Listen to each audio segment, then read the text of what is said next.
Hey, what's going on, everyone? This is Jerry back with Capture Craft, and I really hope that everyone's enjoying the channel so far.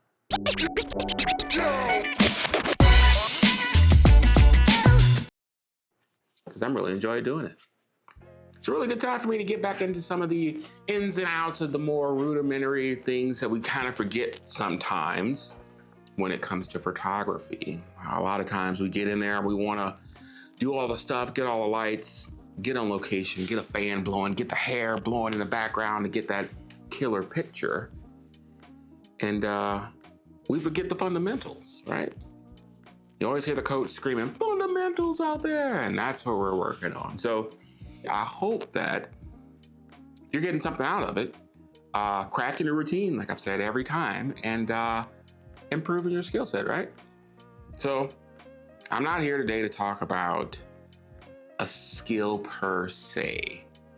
Just want to kind of pop in with an impromptu talk about two of the things that I always have now. Did I have these early on? No. But in hindsight, if I had to go back again, I said it before, and I'll say it again, one of the first things I would get would be a light meter, and probably one of the first tools or accessories I would get would be a clamp. These clamps are like $1 from the hardware store, the local big box one. You know the one big square sign. It's orange. I ain't plugging them. You know exactly what I'm talking about. And you can get these for $1. You know, and they do a few different things. They have some holes in them, so you can thread nuts and attach things to them if you need to. You can hold some stuff with them. You can hold backdrops. You can hold reflectors, which I'm going to talk about today, poster board, anything. You can clamp anything that needs to be held something quickly. This will get the job done. And it's an invaluable tool with putting things together in a makeshift setting, because sometimes you don't know what you need. You may just need to block off light with a negative fill, or add light with just a normal fill. And you may not have a person on set to hold it for you, or you may not have an extra clamp that's made for holding reflectors or anything like that. And you can just grab one of these, find a chair or something to clip it onto. So that's one thing. And I kind of want it to be a little, I don't know, I guess MacGyver-y today. So I got a new C-stand, which is not exciting in any way, shape, or form. Yeah, C-stand's Century stand. It's just a metal pole, turtle foot base. I guess you could have rolly bases on them too. Extends really tall, has an arm, put a sandbag on one end of it, heavy thing on the other end of it, and you can do all kind of stuff with it. And it came in this box, and this box had this. You ready? It had this dumb little piece of foam, right? So this little foam here, oh, there's the puppy. This little foam here that came with my C-stand,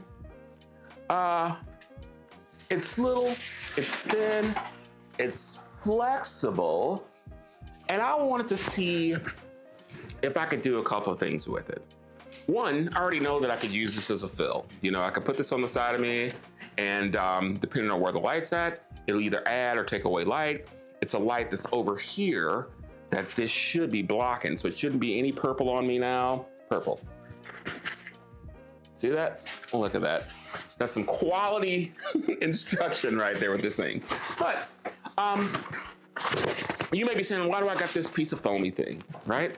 So that thing is going to be probably in my emergency little kit that stays in studio, AKA in the basement here, when I'm doing headshots or lighting something, and it's light enough for me to roll it up and probably throw it in a bag or something to take out with me. And why am I keeping it is because, one, it was free. It's a piece of trash for the most part, but that piece of trash is going to let me see if I can make one of those expensive eyeliners, the catch light, the little semi-curved little reflector that you can buy for like 150, 200 bucks. I'm gonna see if I can't recreate that with a piece of flexi styrofoam, packing foam, or whatever the heck that is, that came with a C-stand and get the same results. So let's hop in and see if we can't do it. All right, so here's the setup.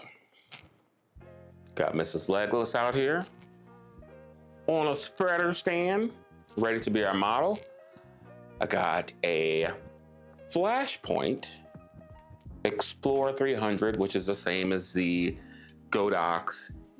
Got this one back here. The one up front, I have in a little Godox softbox, octobox. Maybe more size than octagon actually, but a little round softbox there. It's a small one. And what we're gonna try to do is we'll take a few pictures with just the light on our face, and then we'll get our dumpster reflector. We gotta give it a name, right? Since it's trash, it's our dumpster reflector. It's the guy that I watch as he talks about these little piece of foam board, and he calls that a Walmart reflector. And that's pretty much what it is. Like, this is just a white piece of foam core. I think it was $1 and some change. And you put it with your little dollar clip, and now you have a perfect reflector that you can buy on your way to a shoot, use it and pitch it, and you're not gonna worry about it getting messed up or whatever. You can do whatever you need to do with it.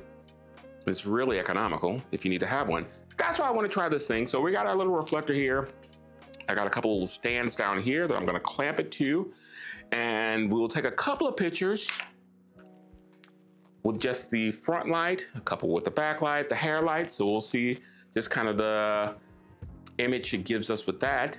And then we'll add our dumpster reflector and see if we can't emulate that eyeliner. Real classic and beautiful, just eye catch light that scoops underneath the bottom of your eye. It's really pretty when you see it. You'll see it in headshots and stuff like that. And yeah, before I throw this thing away, I'm gonna see if I can't recreate what a over $150, $120, depending on the manufacturer, piece of equipment can do, which is a little piece of foam. All right, let's start with Mrs. Legless. So in this first shot here, we have just the one light in the softbox. Okay, next we have our hair light, and you can kind of see between the two what they're doing. Main, hair. Okay, so now put them together. We got nice soft light on the front, a little kiss of the hair there on the back. It's gonna separate us from the background here. And when we add in our eyeliner, we won't be able to see it in her eyes because whoever made this person painted in that little dot there to make a catch light. There, she could use a little touch up to make a catch light in the eye, you know, to emulate that. But you'll see once we add in the little trash reflector, garbage reflector, right here underneath her chin, we will see a lot more of those shadows filled in. And it just looks a little bit more pleasing, right? So with our two light shot here, our main light coming on the front, just across the front of her here, our hair light behind, and then a reflector below, we got the shadows filled in nice and soft here, not too much, some contrast between everything, but it adds just a little bit to the image. So now we weren't able to see with this if our little trash reflector actually added the catch light in the eyes, but we hop over here to me, same lighting setup, main lights coming across my face here, you know, we see it falls off to the dark side there where no light's at, and my hair light is back behind me, little kiss on the forehead there. Our eyeliner is giving us just a little touch of fill light just up under my chins here. But if you look into my eye, you can see that little bit of white reflection there from the our makeshift trash reflector. This light here, that's our main light.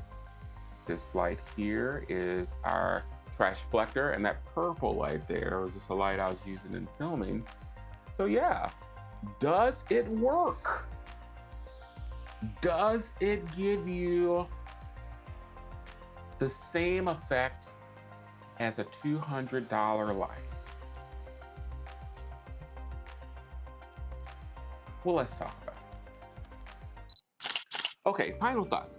Does our trash reflector hold up as compared to a regular reflector? Maybe. You can kind of see there behind, it's got a little bit of light shining through it. The one on the other side is a normal professional reflector. I think that one was 40 to 50 bucks. And it does a bunch of different things. It has that gold thing on one side, it's white on the other side. It has a silver lining on the other side, so you can have those specular silver or gold highlights, and it also has black. And if you take all that stuff off, you can use it as a diffuser to shoot light through, or if you're outside, you can block the sun with it and have softer light fall on your subject. So it's really, really, really versatile.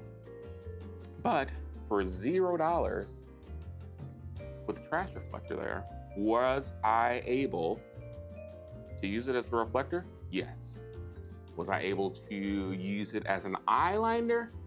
Kinda. It wasn't as crispy and pretty as an eyeliner, but I did get a little bit of highlight underneath my eye, and I think with a little modification, I probably could have got it better, but as a test, proof of concept, it worked.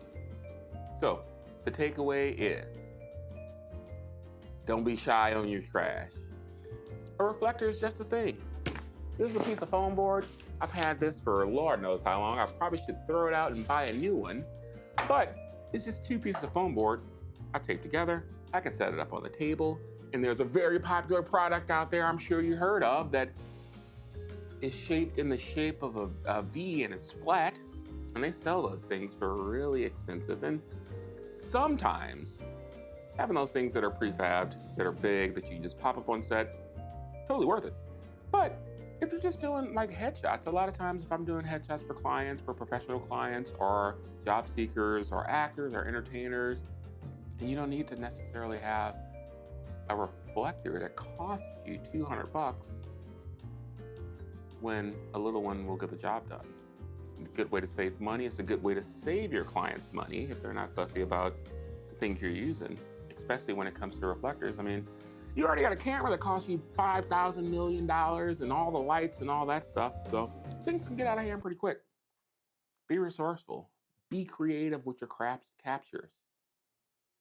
Be crafty with your captures, dare I say. Here's my pun for the day. I knew I couldn't get out of here without saying one. Anyhow, thanks for sticking around.